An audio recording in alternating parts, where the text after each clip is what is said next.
राधे राधे। लड्डू गोपाल की कहानी। एक दूसरी कहानी इस प्रकार है। एक गांव में दो औरतें थीं। दोनों का जंगल में कोई नहीं था। दोनों एक दूसरे की ही सहारा थीं।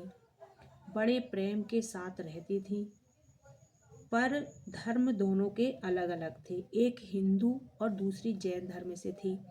हिंदू महिला अपने घर में बाल स्वरूप लड्डू गोपाल को विराजमान की थी और उन्हें नहला धुलाकर नवीन सुंदर वस्त्र आभूषण पहनाकर तैयार करती थी।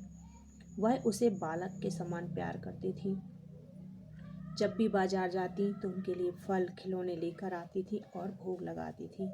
दोनों औरतें एक दूसरे का सहयोग कर बहुत अच्छे से रह रही थी।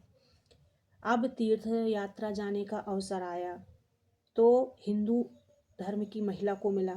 जैन धर्म की महिला से कहा कि सखी चलो, तो बोली कि मैं चलने फिरने में असमर्थ हो रही हूँ, मैं ना जा पाऊंगी। उन्होंने मना कर दिया। हिंदू महिला उदास होकर चली गई और जाते जाते कह गई कि सखी, मैं तो 1 माह के लिए तीर्थ यात्रा पर जा रही हूँ। मेरे बाद मेरे लड्डू का ध्यान रखना, वो मेरा बच्चा है। जैन धर्म की महिला ने नहलाना धुलाना, कपड़े पहनाना, भोग लगाना आदि सब का सुनकर बोली कि मैंने सब सुन लिया है, अब मैं अच्छे से करूँगी। सखी चिंता न करो और जाओ। सखी ने मैं लड्डू गोपाल का पूरा पूरा ध्यान रखूँगी।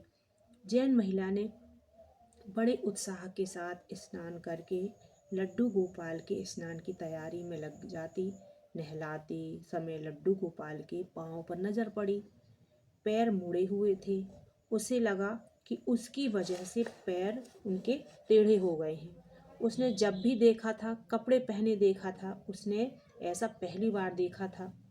वह बहुत परेशान हो गई। उसने सोचा कि उसकी वजह से लड्डू गोपाल के पैर टेढ़े हो गए हैं। शायद मैंने देखभाल अच्छे से नहीं की है। सखी आएगी तो मुझे बहुत गुस्सा होगी कि मैंने उनके बाल गोपाल का ध्यान नहीं रखा। अब वह रोज खूब ध्यान रखती और पैरों की मालिश करती और अब तो वह दिन में कई कई बार पैरों की मालिश करने लगी। लड्डू गोपाल तो सरल हैं ही। उसके इस निश्चल प्यार को देखकर उसने देखा कि जब वो वस्त्र उतार कर उन्हें नहलाने के लिए ले जा रही थी तो उनका ध्यान उनके पैरों पर पड़ा कि वो पैर पूरे सीधे हुए हैं।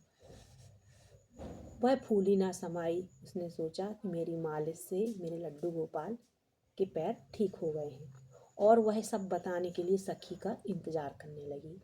जब 1 माह व्यतीत हो गए तो सखी उसकी तीर्थ यात्रा से जब वापस आई तो उन्होंने बताया कि ऐसा ऐसा हुआ था, मैंने मालिश किया, उनके पैर टेढ़े थे। तो उन्होंने देखा तो लड्डू गोपाल सही में दोनों पैर पर खड़े हुए थे। सखी अवाक होकर अपनी दूसरी सखी पर ध्यान से देखने लगी। बोली, सखी तुमने ऐसा क्या भक्ति किया है कि प्रभु तुम्हारा कहना मानकर अपने पैरों पर खड़े हो गए। प्रभु, सखी तुम्हारी भक्ति में शक्ति है। दोनों जैसे ही जैन धर्म की महिला को इस बात का आभास हुआ कि उन्हें प्रभु ने दर्शन दिए हैं तो वो लड्डू गोपाल के पैरों पर गिर पड़ी और दोनों की आंखों से पैमाश्रु बह चले। बोलो लड्डू गोपाल की जय। राधे राधे।